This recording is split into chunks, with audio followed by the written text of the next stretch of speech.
The Apollo University, University of Leicester, 35 lakhs fees for 3-year BTech CSE UK.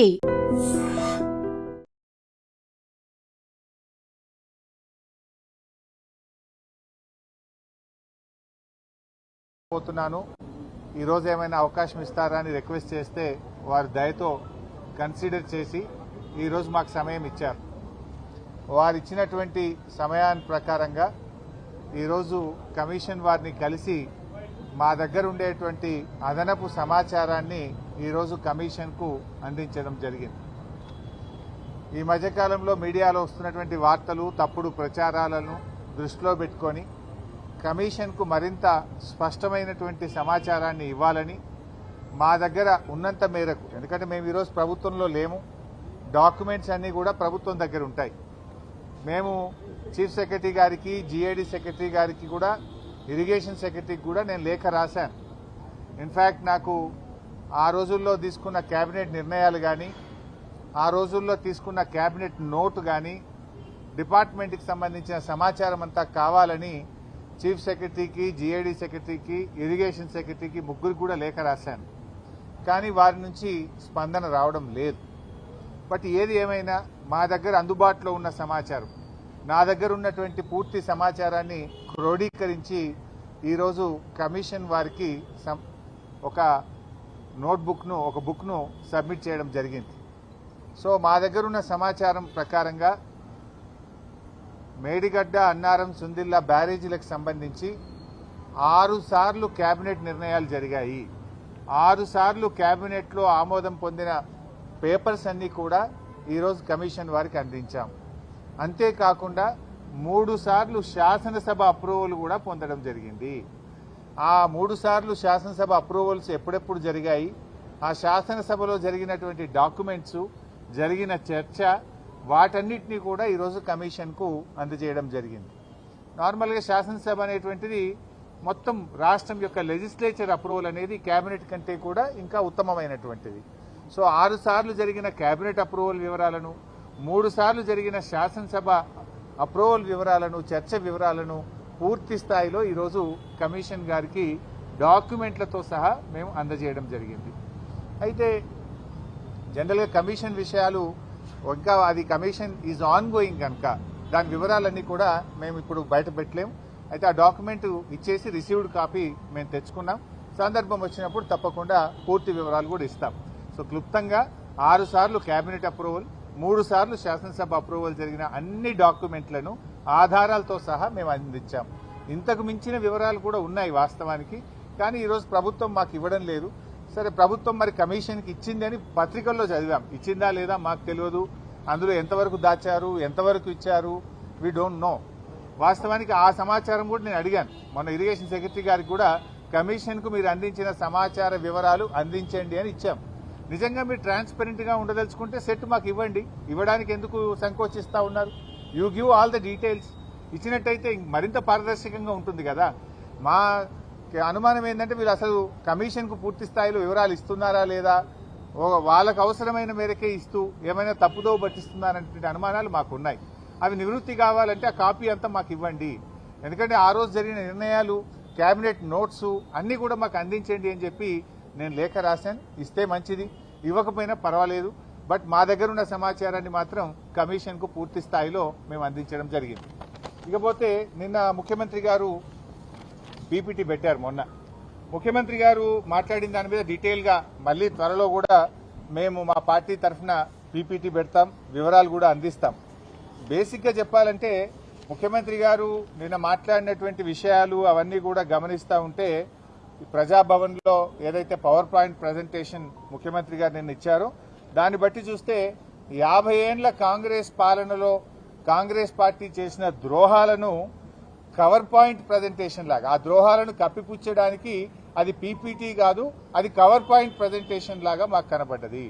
ఎందుకంటే ద్రోహాలకు మారుపేరు Congress party. ఉన్న తెలంగాణను ఆంధ్రలో కలిపింది కాంగ్రెసే, నీళ్లలో తెలంగాణకు అన్యాయం చేసింది కాంగ్రెసే, వందలాది మంది యువకులను పొట్టనబెట్టుకున్నది కాంగ్రెసే. సరే, ముఖ్యమంత్రి గారు మాట్లాడిన తీరు అదంతా చూస్తూ ఉంటే 2 విషయాలు చాలా స్పష్టంగా మనకు కనబడతాయి. ఒకటేమో అజ్ఞానం, రెండవదేమో అతి తెలివితేటలు.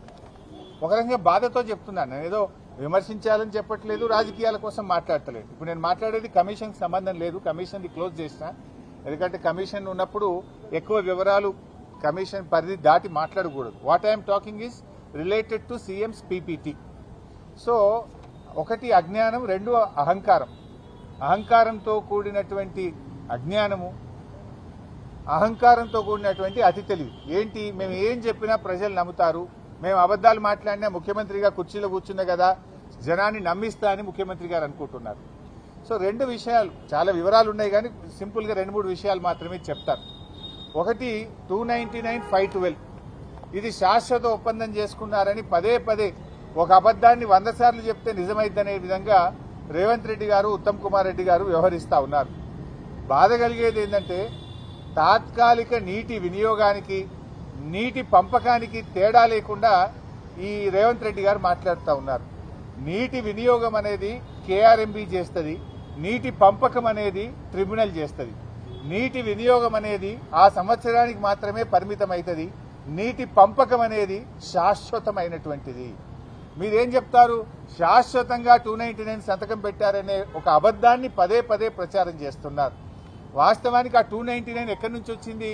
ఉమ్మడి ఆంధ్రప్రదేశ్లో నాటి కాంగ్రెస్ పాలకులు కృష్ణానది పరివాహక ప్రాంతంలో ఇదే జానారెడ్డి, ఉత్తమ్ కుమార్ రెడ్డి, కోమటిరెడ్డి వెంకటరెడ్డి లాంటి చేతగాని కాంగ్రెస్ నేతల వల్ల, వీళ్ళ పెదవులు మూసుకోవడం వల్ల ఆనాడు కేవలం 299 టీఎంసీలు మాత్రమే తెలంగాణ ప్రాజెక్టులకు కేటాయించడం జరిగింది. దానిని ఆనాటి శాసనసభలో 2014లో అప్పటి ముఖ్యమంత్రి కిరణ్ కుమార్ రెడ్డి గారు ప్రవేశపెట్టారు. అది శాసనసభ రికార్డులలో కూడా ఉంది. ఆనాటి కాంగ్రెస్ ప్రభుత్వం జస్టిస్ శ్రీకృష్ణ కమిటీకి ఇచ్చిన నివేదికలో కూడా అటు గోదావరిలో 968, కృష్ణాలో 299 టీఎంసీలు కేటాయించాము అని కూడా ఆ రోజు చెప్పారు. ముఖ్యమంత్రి గారు కూడా మాట్లాడుతూ 968లో గోదావరిలో మా కాంగ్రెస్ ఇచ్చింది అని మొన్న మాట్లాడిండు. మరి కృష్ణాలో 299 ఇచ్చి అన్యాయం చేసింది అనేటువంటి విషయాన్ని దాచిపెట్టే ప్రయత్నం రేవంత్ రెడ్డి గారు చేశారు. బట్ అయినా ఇలా సింపుల్ క్వశ్చన్ అండి, చిన్న 10వ తరగతి పిల్లవాడిని అడిగినా చెప్తారు. స్ట్రైట్ అండ్ సింపుల్, అర్థం చేసుకోవడానికి చాలా సింపుల్. మరి శాశ్వత ఒప్పందం కేసీఆర్ చేసి ఉంటే సెక్షన్ 3 కోసం కేసీఆర్ ఎందుకు అడుగుతాడు? What is section 3? నీళ్లలో పునః పంపిణీ చేయాలి. తెలంగాణ ఆంధ్రప్రదేశ్ మధ్య కృష్ణా నదీ జలాలను పునః పంపిణీ చేయాలి. నది యొక్క పరివాహక ప్రాంతం ఆధారంగా నీళ్లు పంచాలని కేసీఆర్ అడిగిండు. ఎప్పుడు అడిగిండు కేసీఆర్? రాష్ట్రం ఏర్పడ్డ 42వ రోజు అడిగిండు.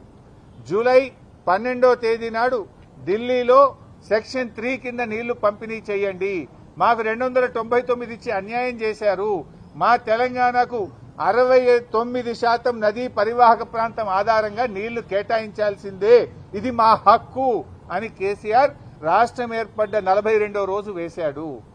మరి నేను అడుగుతున్నా, 299కి శాశ్వతంగా ఒప్పుకుంటే సెక్షన్ 3 ఎందుకు అడుగుతాడు?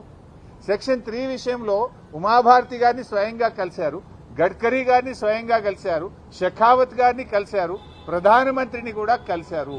పలుమార్లు పోరాటం చేసి సుప్రీంకోర్టు గడప దొక్కి కేంద్రం మెడలు వంచి సెక్షన్ 3 సాధించింది కేసీఆర్. సో ఇవాళ రేవంత్ రెడ్డి అర్థం చేసుకోవాల్సింది ఏంటంటే, నీటి పంపకం అనేటువంటిది ట్రిబ్యునల్ చేస్తుంది, ఆ ట్రిబ్యునల్ ను సాధించింది కేసీఆర్. ఈ రోజు మనకు 763 టీఎంసీల కోసం మన న్యాయవాదులు, మన ఇరిగేషన్ శాఖ పోరాటం చేస్తుంది. దాని మీద మీరు దృష్టి పెట్టాలని చెప్పి నేను కోరుతా ఉన్నా. మీల బోర్డు అనేటువంటిది తాత్కాలిక నీటి వినియోగం మాత్రమే నిర్ణయిస్తుంది. ఇదే రేవంత్ రెడ్డి ప్రభుత్వం వచ్చినప్పుడు 20 నెలలైంది. వీళ్ళు కూడా ఇదే రేవంత్ రెడ్డి సంతకం పెట్టి వచ్చిండు 66, 34కు ఓకే. మరి 2024-25 సంవత్సరంలో 299 టీఎంసీలు చాలని, 34% చాలని ఉత్తమ్ కుమార్ రెడ్డి, రేవంత్ రెడ్డి సంతకం పెట్టి వచ్చిండ్రు. మీరెట్లా సంతకం పెట్టిండ్రు? మరి అంటే అది ఆ వాటర్ ఇయర్కు తాత్కాలిక ఒప్పందము. ట్రిబ్యునల్ ముందు అవార్డు పైన ఈరోజు ఆర్గ్యుమెంట్స్ అయిపోయినాయి, ఇంకొక 6 నెలల అవార్డు వస్తుంది. ఇలా కేసీఆర్ సాధించిండు. మీరు మంచి వాదనలు వినిపిస్తే 5-6 నెలల్లో కృష్ణా నదిలో మనకు బ్రహ్మాండమైన వాటా రాబోతా ఉంది.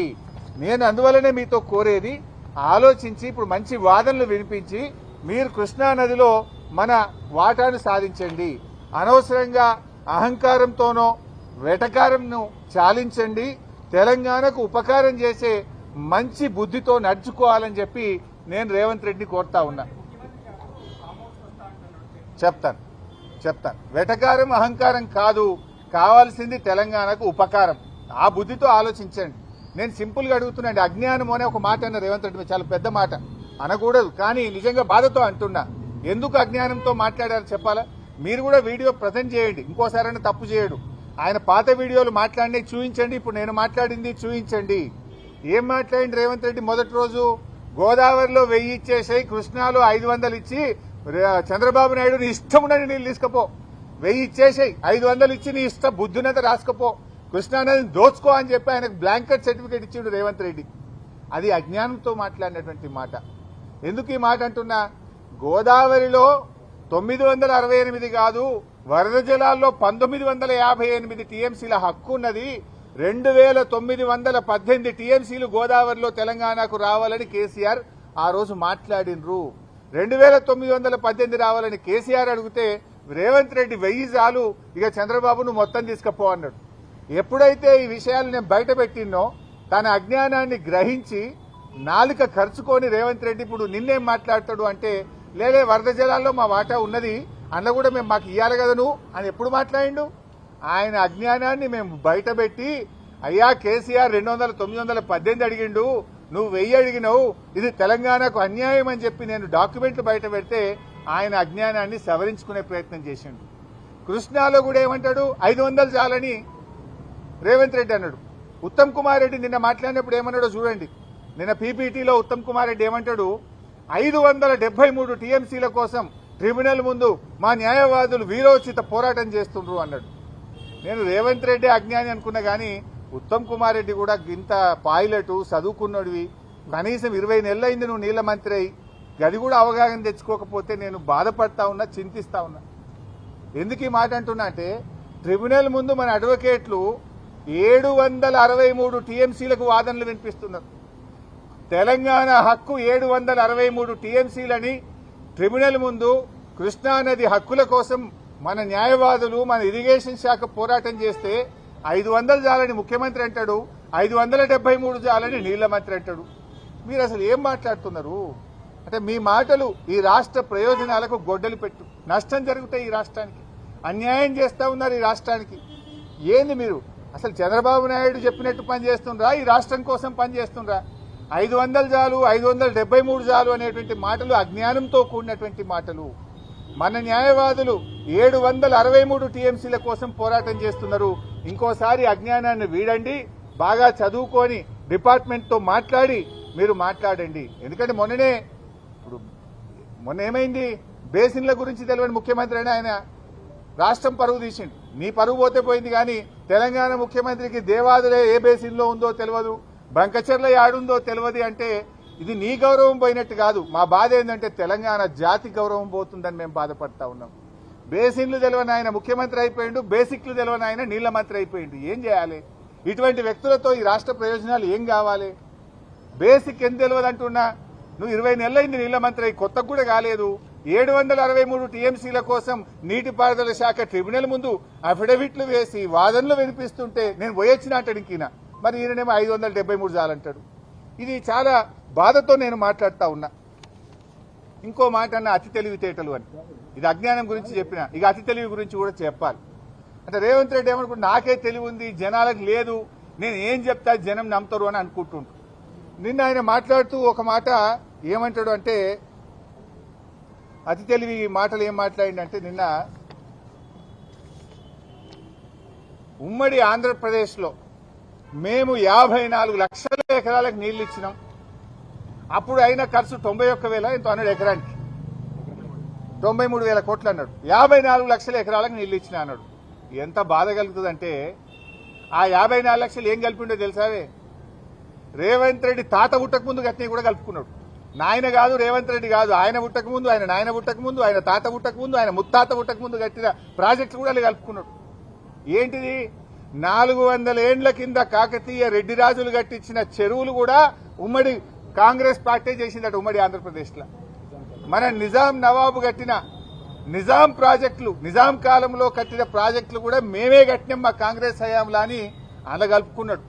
వాస్తవానికి గోదావరి మీద నిజాం సాగర్ 2,31,000 ఎకరాలు, గణపురం, అప్పర్ మానేరు, పోచంపాడు ప్రాజెక్టు, లక్నవరము, శనిగరము, ఇట్లా ఎన్నో ప్రాజెక్టులు గోదావరి మీద ఉమ్మడి ఆంధ్రప్రదేశ్లో ఆనాటి కాకతీయుల కాలంలో కట్టినవి, నిజాం కాలంలో కట్టినటువంటి ఉన్నవి.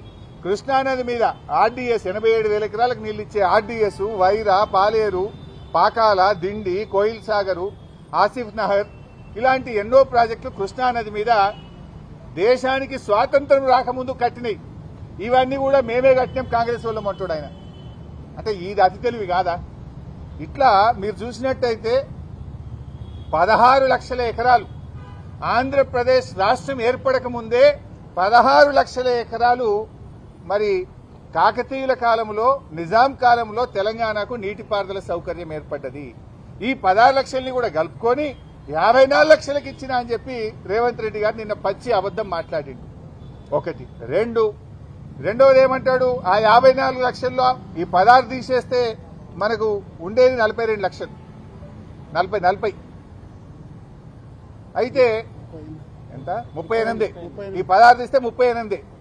ఆ 38 లక్షల్లో ఏముంటది బైసాబ్? అందులో ఎస్ఆర్ఎస్పీ స్టేజ్ 2 కాలువ తవ్వింది తప్ప సుక్క వారది. ఇట్లా అనేక ప్రాజెక్టులు ఉన్నాయి. చెరువులలో పారకమే లేదు. తెలంగాణలో చెరువులు అప్పుడు రాష్ట్రం ఏర్పడిన నాడు ఏంది, మిషన్ కాకతీయ పెట్టక ముందు 25 లక్షల ఎకరాలు చెరువుల కింద బారేది ఉంటే 8 లక్షలకు పడిపోయింది. అంటే నామకే వాస్తే ప్రాజెక్టులు. అయినా ఇంకోటి, 1956లో మన రాష్ట్ర బడ్జెట్ ఎంత తెలుసా బైసాబ్? 19 కోట్లు. ఆ రోజు రాష్ట్ర బడ్జెట్ 19 కోట్లు. ఆ రోజు మరి వాల్యూ ఆఫ్ స్టీల్ ఎంత, సిమెంట్ ఎంత? అసలు ఆ డబ్బును ఈ డబ్బుతో కంపేర్ చేయొచ్చా?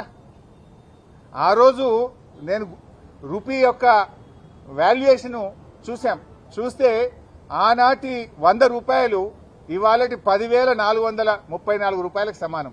ఆనాటి 100 రూపాయలు ఈనాటి 10,434 రూపాయలకు సమానం. ఆనాటి రూపాయి ఇవాళటి 104 రూపాయలకు సమానం. ఈయన ఏం కంపేర్ చేస్తాడు? ఆ రోజు 94,000 ఎకరం అయింది, ఇవాళ 10 లక్షలకు ఎకరం అయింది. ఒకటి, నిజాం కాలంది కాకతీయుల కాలం ఆయకట్టు కలుపుకుంటాడు. 2, ఆ రోజు 19 కోట్ల బడ్జెట్ అయితే ఈ రోజు 3 లక్షల కోట్ల బడ్జెట్. అసలు కంపారిజన్ ఉందా రూపీ వాల్యూ? ఏదో ఒకటి అబద్దం ఆడి గోబల్ చెప్పి ప్రజల్ని తప్పుదారి పట్టించాలని రేవంత్ రెడ్డి గారు ప్రయత్నం చేస్తా ఉన్నారు. అయినా బీఆర్ఎస్ హయాంలో 17,24,000 ఎకరాలకు నీళ్లు ఇచ్చాం మేము.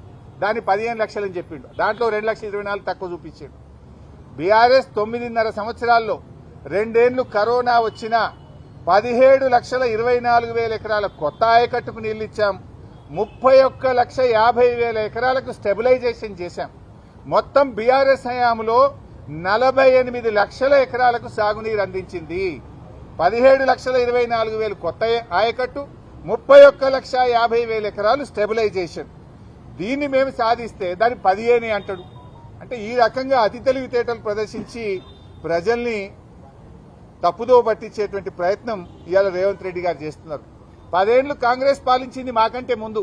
ఇదే ఉత్తమ్ కుమార్ రెడ్డి గారు మంత్రి, సుదర్శన్ రెడ్డి గారు నీళ్ల మంత్రి, కోమటిరెడ్డి గారు మంత్రి. 10 ఏళ్ల కాంగ్రెస్ హయాంలో తెలంగాణలో ఇచ్చిన ఆయకట్టు కేవలం కొత్త ఆయకట్టు, స్థిరీకరణ అంత కలిపితే 6,64,000 ఎకరాలు. 9.5 ఏళ్ల బీఆర్ఎస్ హయాంలో ఇచ్చింది 48 లక్షలు. 6 లక్షలు ఎక్కడ, 48 లక్షలు ఎక్కడ? మీరిచ్చింది 6 లక్షలు, మేమిచ్చింది 48 లక్షల ఎకరాల ఆయకట్టు. ఇది వాస్తవం. అతి తెలివితేటలు ప్రదర్శించి ప్రజల్ని మోసపుచ్చుతామంటే ప్రశ్నించే వాళ్ళు ఉంటారు, నిజాలు బయటపెట్టే వాళ్ళు ఉంటారు. పరువు పోయేది నీది కాదు, రాష్ట్రంది. ముఖ్యమంత్రి గారు దయచేసి ఇలాంటి తప్పుడు మాటలు మాట్లాడొద్దని చెప్పి మేము కోరుతా ఉన్నాం. ఇక మళ్ళీ అవే మాటలు మాట్లాడిండ్రు ఆయన. తమిడి అట్టి దగ్గర నుంచి ఎందుకు మేడిగడ్డకు మార్చిందని మాట్లాడిండ్రు. నువ్వు తప్పు పడుతున్నది ఎవరిని? కేంద్ర ప్రభుత్వాన్ని పడుతున్నావు. సెంట్రల్ వాటర్ కమిషన్ తప్పు పడుతున్నావు. నీళ్లు లేవని నేను చెప్పలేదు, మా ప్రభుత్వం చెప్పలేదు. నీళ్లు లేవని కేంద్ర ప్రభుత్వ సంస్థ సిడబ్ల్యూసీ చెప్పింది. సింపుల్ క్వశ్చన్ బాబు. 2007లో మీరు ప్రణాళిక స్టార్ట్ చేసిండ్రు. 2014 దాకా మీరే ఉన్నారు. 8 ఏళ్లు ఉన్నారు కదా. చెప్పింది 4 ఏళ్లలో ప్రాజెక్టు పూర్తి చేస్తామన్నారు. 8 ఏళ్లు ఉన్నారు. ప్రాజెక్టు పూర్తి చేయడం దేవుడు 10 పైసలు పనిచేయాలి మీరు చేసింది. నేను సింపుల్ క్వశ్చన్ వేస్తున్నా. 8 ఏళ్లలో 160 టీఎంసీల నీటి లభ్యత ఉందని కేంద్ర ప్రభుత్వం నుంచి సిడబ్ల్యూసీ నుంచి క్లియరెన్స్ ఎందుకు తెలియదు? 8 ఏళ్లలో మహారాష్ట్రతో అంతర్రాష్ట్ర ఒప్పందం ఎందుకు చేయలేదు? 8 ఏళ్లు కనీసం నీటి లభ్యత కోసం మీరు తేలేదు. కానీ మేము వచ్చిన తర్వాత పరిశీలి చేస్తే 160 లేదక్కడ, ఆడ ఉన్నది 102.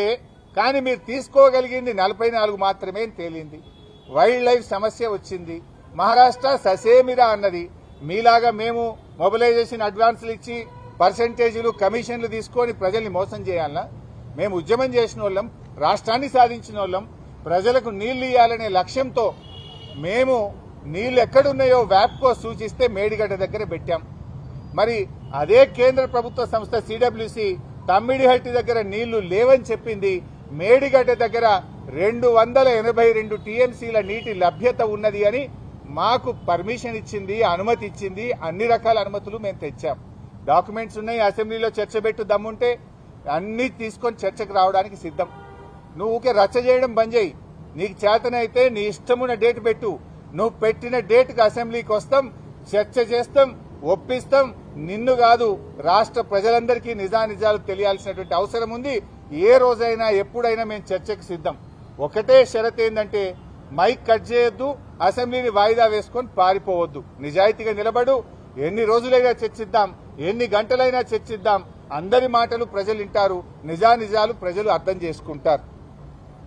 ఇకపోతే కాళేశ్వరం గురించి ఎప్పుడు తక్కువ చేసి మాట్లాడతాడు. ఆనాటి ప్రాణహితకు కాళేశ్వరంకు చాలా తేడా ఉంది. ఆనాడు నీటి సామర్థ్యం 16 టీఎంసీలు అయితే ఇవాళ 141 టీఎంసీల సామర్థ్యం.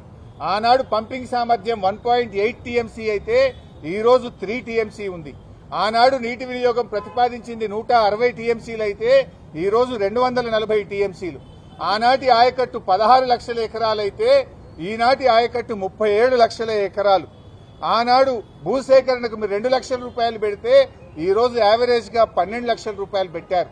టనెల్స్, కాలువలు, ఇలా చాలా మార్పు జరిగింది. మీరు ఎంతసేపు తక్కువ చేసి మాట్లాడటమో, బురద జల్లే ప్రయత్నం చేస్తే ప్రజలు అన్ని విషయాలు కూడా అర్థం చేసుకుంటారు. ప్రజలు విజ్ఞులైనటువంటి వాళ్ళు. ఇప్పుడు ఉత్తమ్ కుమార్ రెడ్డి కూడా పదే పదే మాట్లాడుతూ మేము చాలా ఆయకట్టు వచ్చింది, చాలా పంట పండించినాం అంటాడు. నేను అడుగుతున్న సింపుల్ క్వశ్చన్, మరి మీరు 20 నెలలు అయింది, ఒక చెరువు దవ్వినరా, ఒక చెక్ డ్యామ్ కట్టినరా, ఒక కాలువ దవ్వినరా, ఒక్క ఎకరానికైనా కొత్తగా నీళ్లు ఇచ్చిండ్రా? మీరేం చేయకుండా అంత పంట పండింది అంటే అది కేసీఆర్ చేసిన ఎఫర్ట్ కదా. అంతకుముందు 2014 ముందు వారలే, ఇవాళ అంత పంట పండలే, ఇవాళ అంత పంట పండుతుందంటే ఆనాటి బీఆర్ఎస్ హయాంలో రాష్ట్రంలో సాగునీటి రంగంలో సృష్టించిన విప్లవం వల్ల, చేసినటువంటి పనుల వల్ల ఈ రోజు అంత ఆయకట్టు వస్తుంది. మీ హయాంలో యాన్నన్నా ఒక ఎకరానికి నీళ్లు ఇస్తే ఎక్కడిచ్చిందో చెప్పండి, ఒక చెరువు కడితే ఎక్కడ కట్టారో చెప్పండి, ఎక్కడైనా ఒక కొత్త ప్రాజెక్టు పూర్తి చేస్తే ఎక్కడ పూర్తి చేశారో చెప్పండి. మరి ఇలా పంట పండుతుందంటే మా ప్రభుత్వంలో జరిగిన పనుల వల్ల తప్ప మీరు చేసింది అయితే ఇంతవరకు ఏమీ కూడా లేదు. ఇవాళ అనేక విషయాలు నేను ఆ పీపీటీలో కృష్ణా నదిలో ఆంధ్రప్రదేశ్ దోపిడీ గురించి కూడా మాట్లాడిండ్రు. దాని మీద కూడా నేను రిలీజ్ చేస్తా డాక్యుమెంట్. ఇవాళ మీరు వచ్చిన తర్వాతనే ఎస్ఆర్బీసీ కెనాల్ కు లైనింగ్ అయింది. పోయిన ఎండాకాలంలో, ఈ ఎండాకాలంలో మీ చేతగాంతనం వల్ల లైనింగ్ జరిగి ఇలా నీళ్లు ఎక్కువ తీసుకుపోతున్నారు. గతములో మేము ఆపాము. మా ప్రభుత్వం రాయలసీమ లిఫ్ట్ మీద స్టే తెచ్చింది, ఎస్ఆర్బీసీ లైనింగ్ మీద స్టే తెచ్చింది, పనులు జరగకుండా మేము ఆపాము. కానీ మీరు వచ్చిన తర్వాత ఇవాళ పోయిన ఎండాకాలంలో చంద్రబాబుతో మరి ఏం ఒప్పందం చేసుకున్నారో, మీ చీకటి ఒప్పందం ఏందో మాకు తెలియదు. కానీ గత వేసవి కాలం, ఈ వేసవి కాలంలో లైనింగ్ జరగడం వల్లనే ఇవాళ నీళ్లు ఎక్కువ పోతున్నాయి. ఆ పాపం 100% నాడైనా నేడైనా మీదే. ఆనాడు ఉమ్మడి ఆంధ్రప్రదేశ్ లో కృష్ణాలో 299 టీఎంసీలు ఇచ్చి తక్కువ నీళ్లను తెలంగాణకు కేటాయించి అన్యాయం చేసింది కాంగ్రెసే. నేడు కూడా అదే ద్రోహం కాంగ్రెస్ పార్టీ చేసింది. పోయిన సంవత్సరం మన 34% వాటాలో వాడుకోక మీరు కేవలం 28% మాత్రమే వాడారు. మీరు దాదాపు 6% నీళ్లు తక్కువ వాడి 65 టీఎంసీలను మీరు ఆంధ్రాకు ఇలా చంద్రబాబుకు గురుదక్షిణ కింద చెల్లించారు. 65 టీఎంసీలు అంటే 6,50,000 ఎకరాలు. నేను సూటిగా అడుగుతా ఉన్నా, ఎందుకు పోయిన సంవత్సరం తెలంగాణ రాష్ట్రం ఏర్పడ్డ తర్వాత ఇంత తక్కువ నీటి వినియోగం ఎప్పుడూ జరగలేదు? 28% మాత్రమే నీటి వినియోగం ఎందుకు చేశారు? నీళ్లు చంద్రబాబుకు, ఆంధ్రాకు ఎందుకు వదిలారు? ఇది మీ తప్పుదం కాదా? మీ ప్రభుత్వ వైఫల్యం కాదా? ఉన్న నీళ్లను కూడా వాడుకోలేని తెలివి తక్కువ దద్దమ్మ ప్రభుత్వం మీది కాదా? ఇంకొక 6 నెలలు అయితే బహుశా ఈ సంవత్సరంలోనే ట్రిబ్యునల్ అవార్డు కేసీఆర్ సాధించిన ట్రిబ్యునల్ అవార్డు పాస్ చేయబోతా ఉంది. దాంట్లో మన వాటా పెరుగుతుంది. మీనవేశాలు లెక్కించకండి. దిండి ప్రాజెక్టు పూర్తి చేయండి. పాలమూరు ఎత్తిపోతల పూర్తి చేసి మేము 80% పనులు పూర్తి చేసినాం. ఆ 20% పూర్తి చేసే దాని మీద దృష్టి పెట్టండి. చిల్లర రాజకీయాలు మానండి. రాష్ట్ర ప్రయోజనాల కోసం పనిచేయండి అని చెప్పి